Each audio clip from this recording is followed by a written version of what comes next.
সারদা, ভগৎ সিং, নেতাজির স্বাধীন স্বপ্ন পূরণ হলো কই? আজও জাতি অসহায়, তারা সন্তরণ জানে না। মানুষ আজ বিভেদকামী, স্বার্থান্বেষী।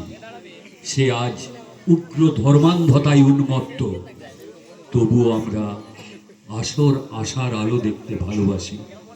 স্বপ্ন দেখি একটা সুন্দর সকালে, যখন সব যুদ্ধ থেমে যাবে, পৃথিবী আবার শান্ত হবে, আর এ বিশ্ব হয়ে উঠবে সব শিশু সার্থক বাসভূমি।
আস্তে আস্তে না, গান করলে অবস্থা